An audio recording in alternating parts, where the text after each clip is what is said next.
Une entreprise française me racontait l'autre jour avoir signé un contrat en Inde. Ils ont été de désastre en catastrophe.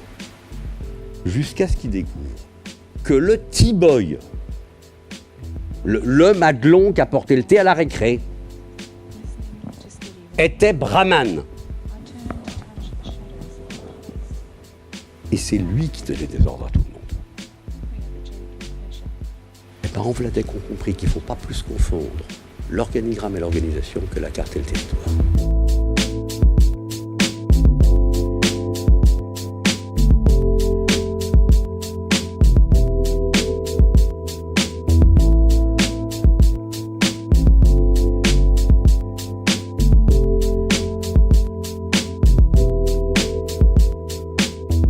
Que la retraite, elle se fait sur la durée. Si vous avez quelqu'un, par exemple, qui, pour financer le minimum vieillesse, les 600 € après qu'on va toucher à la retraite quand on est isolé, ça veut dire qu'il faut que la personne elle épargne à peu près plus de 300 000 € dans sa carrière entière. Vous expliquez ça à l'homme de la rue qui traîne en bas, qu'il va falloir qu'il épargne dans sa vie 300 000 €, plus de 300 000 € pour un minimum vieillesse, les gens ne font pas le rapport. C'est des sommes énormes pour eux. Donc, c'est encore plus vrai pour vos clients qui veulent des droits à la retraite importants.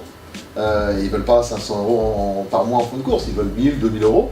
Et comme ils cotisent peu de temps, c'est comme moi avec le TNS, un dirigeant, un salarié, il ne cotise pas à 20 ans, il cotise souvent à 45, 50 ans, donc il a souvent 10, 15, 20 ans maximum de cotisation. L'effort doit être important. Et donc d'autant plus si vos clients arrivent en fin de course, en fin de carrière, il est important, on s'assoit sur la carotte fiscale et puis on verse quand même la prestation. Il y a aussi, je pense, un peu d'éducation à faire avec les clients. Les assureurs vendent trop facilement avec la carotte fiscale.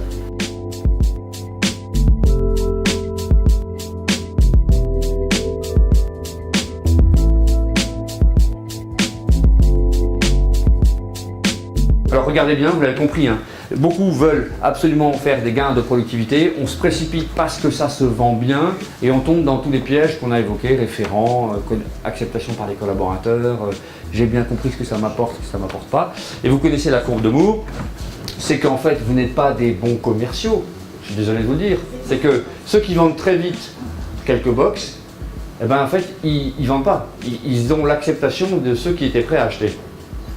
Mais après, on a un seuil quoi. Au bout d'un moment, on commence à rentrer dans le dur, c'est-à-dire pas ceux qui voulaient la box avant même de savoir que ça existe, c'est ceux à qui il faut vraiment faire une conversion. Quel est ce seuil? Combien de box?